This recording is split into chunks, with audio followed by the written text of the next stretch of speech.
Estamos de volta com o Bom Dia Rio Branco. Está aqui comigo o deputado Daniel Zen, líder do governo na Assembleia Legislativa. Daniel, bem-vindo aqui ao Bom Dia Rio Branco, primeira vez, né? Obrigado, Astério. Bom dia. Bom dia. Rapaz, nós estamos vendo aí essa situação, né, de Rio Branco. Foi confirmado agora, 17,75.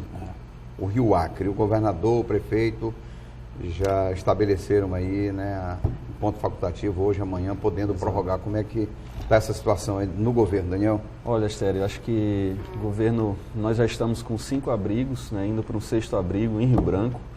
Em Brasileia e Chapuri, muito embora as águas já estejam baixando, você vê aquele cenário quase que de guerra, né? Um cenário realmente de o lamaçal tomando conta das cidades, começa aquela operação de limpeza, começa realmente a gente conseguir mensurar os danos, né, tanto do poder público quanto os danos individuais de cada família, e já é aquele trabalho de reconstrução, né, de reorganização de tudo, das rotinas, do dia a dia. E aqui em Rio Branco ainda as águas continuam subindo. Você falou a marca de 17,75, que já ultrapassou a maior marca histórica, que tinha sido em 1997. 97. Que era de 17 metros e 66 centímetros. Então, essa enchente de 2015 já é a maior da história, né, pelo menos dos últimos 30 anos, de quando se tem a série histórica de medições. Então, realmente, uma situação inédita. Eu acredito que, se é que existe alguma coisa de positivo nessa situação, a única coisa que eu vejo de positivo é o fato de que quando nós chegamos na cota 14, boa parte das famílias, a maioria que habitavam... Defesa Civil bem preparada, né? Nós já tínhamos a remoção das famílias para a Cidade do Povo, né? As famílias que habitavam na área alagada de cota 14. Agora, evidentemente, que as famílias na cota 15, 16, 17, temos aí só no Parque de Exposição mais de 1.300 famílias. E nos demais abrigos nós passamos seguramente de 2.000 famílias diretamente atingidas, né, com suas casas alagadas. Houve a decisão do governador e do prefeito de decretar hoje ponto facultativo. Também na Assembleia, nosso presidente, deputado Ney Amorim, decretou hoje ponto facultativo, convocou uma reunião para as 9h30 da manhã, né, logo mais, para que nossas equipes também, de cada gabinete parlamentar, além dos servidores da casa, se envolvam diretamente no trabalho voluntário dos abrigos. Acredito que o Poder Judiciário, o Ministério Público, todos estão fazendo a sua parte, se envolvendo na medida das suas atribuições e responsabilidades, nessa assistência, né, nessa ajuda. Esse momento é fundamental, a solidariedade, né? Esse momento, Astério, acho que a gente até aproveita e convida as pessoas, como foi decretado ponto facultativo, evidentemente quem trabalha na iniciativa privada, né, tem que continuar seus serviços, nos seus trabalhos, nos seus empregos, mas quem é servidor público, né, onde foi decretado ponto facultativo, pode se apresentar na secretaria ou diretamente nos abrigos. Tem os coordenadores dos abrigos que estão responsáveis por estabelecer a escala de serviço, né, então isso é fundamental, porque realmente... Lembrando que as pessoas podem ir como voluntários. Quem não for ser voluntário, que não vá para o centro da cidade com o seu carro. Isso é uma informação importante. Ontem, o centro da cidade, é natural que as pessoas queiram ver, fiquem curiosas, queiram observar o rio cheio. É uma paisagem que, ao mesmo tempo que é bonita, ela reflete uma tragédia gigante, né? Então, as pessoas vão demais para o centro e a ponte metálica está interditada. Então, a gente recomenda, como foi decretado ponto facultativo, quem não for trabalhar como voluntário, que evite sair de casa ou, pelo menos, evite trafegar pela região do centro, né? Para não acontecer tumultos, para não congestionar o trânsito e a gente ter amenizar, né, os transtornos decorrentes da alagação. A gente tem observado, deputado, uma situação interessante. Durante esse período de alagação, a diminuição da violência. O senhor atribui às águas mesmo ou não, as ações aí? Porque a gente tem visto a polícia também nos últimos dias, né, intensificando. Acho que o sentimento de solidariedade, né, aflora, todo mundo, querendo ou não, se sensibiliza muito com esse fato. Praticamente todas as famílias têm ou um familiar, um parente, um amigo que está nessa situação. Então tem muita gente abrigando pessoas. É importante até dizer que não são só as pessoas que estão nos abrigos que têm suas casas afetadas. Tem muita gente, centenas de que famílias, não está no parque de exposição. Que não está no parque nenhum dos abrigos, mas que está abrigado na casa de um parente, de um familiar. Então, na verdade, os números das pessoas afetadas é muito maior do que o número de pessoas que estão hoje sendo atendidas nos abrigos. Em relação à presença do governo federal, é só solidariedade ou está vindo algo de concreto aí acompanhando? Porque a gente sabe que a situação econômica do país não é boa, do Estado também é um reflexo de toda essa realidade. e que o Acre vai precisar muito de ajuda. É verdade, Astério. Na verdade é uma crise geral, né? O Estado nacional, o Estado brasileiro, né? A União Federal adotou nos últimos anos uma política de incentivos fiscais para estimular o consumo, e isso foi bom por um lado, né? Porque manteve a economia relativamente aquecida, mas por outro lado foi ruim porque retraiu as receitas da União dos Estados e do município. Então, mas nessa questão específica da alagação, a gente vê realmente a vinda do ministro da Integração, Gilberto Ock, teve aqui com o apoio do Ministério da Saúde na questão dos remédios, né? Mais de 2,5 toneladas de medicamentos começaram a chegar a partir de sexta-feira, né? Estão sendo destinados aos municípios e também aqui à capital.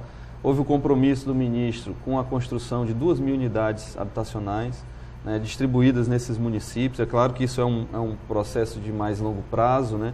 Necessário vai ser também elaborar e detalhar os projetos dessas casas para que sejam apresentadas em Brasília, no Ministério da Integração, e ter esse compromisso cumprido, né? Mas a gente tem visto os decretos de emergência e agora também como foi decretada a calamidade pública, eles estão sendo reconhecidos em tempo recorde na Defesa Civil Nacional, e a partir desse reconhecimento é possível captar o recurso, receber os recursos da Defesa Civil Nacional. Então isso é importante, né? O governo federal tem estendido a mão e não tem demorado, né, nas suas providências para com o Acre e seus municípios.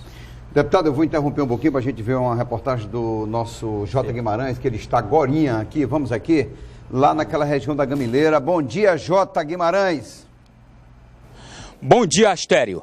Eu estou aqui no Centro Histórico de Rio Branco, região conhecida como Calçadão da Gamileira. E olha só como foi que amanheceu a segunda-feira essa região da cidade, totalmente invadida pela água. O rio Acre subiu rapidamente de ontem para hoje e já alcançou a maior alagação de toda a sua história, desde quando começou a ser monitorado 47 anos atrás. As casas históricas do Calçadão da Gamileira já foram todas desocupadas. Alguns moradores que moram aqui na parte de cima saíram ainda na madrugada de hoje. E agora o patrimônio cultural da humanidade, como é tombada aqui essa região, está assim, correndo o risco de ser danificado. O Alex, mostra um pouquinho mais, porque a situação hoje aqui é triste. Para nós chegarmos até aqui, a gente utilizou primeiro uma caminhonete, depois pegamos carona de um barco para chegar nessa região de onde estamos gravando. E só para você ter uma dimensão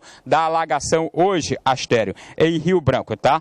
São aí 21 bairros atingidos pela enchente. O governo do estado decretou ponto facultativo ontem e hoje em Rio Branco, podendo ser prorrogado. A Prefeitura de Rio Branco já decretou estado de calamidade pública nos bairros atingidos pela enchente e também decretou ponto facultativo nas repartições públicas municipais. Para quê? Porque são mais de 50 mil pessoas atingidas e a intenção principal é evitar o congestionamento de carro nessa região central da cidade. Por isso, a própria Assembleia Legislativa e a Câmara de Vereadores, que você está vendo aí, que está também debaixo d'água, decretou também ponto facultativo, para evitar que os funcionários venham para cá e acabe aglomerando ainda mais, pessoas nessa região da cidade. E isso tanto dificulta o trabalho da Defesa Civil, como causa ainda mais uma maior sensação de calamidade pública.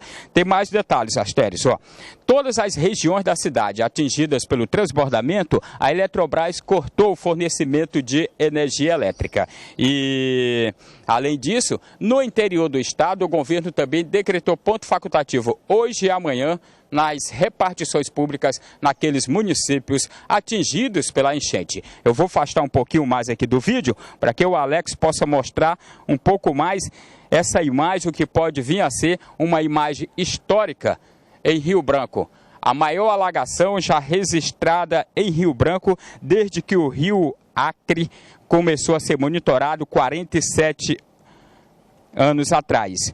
Às 23 horas de ontem, foi a última medição divulgada pela Defesa Civil. O rio se encontrava com 17 metros e 66 centímetros.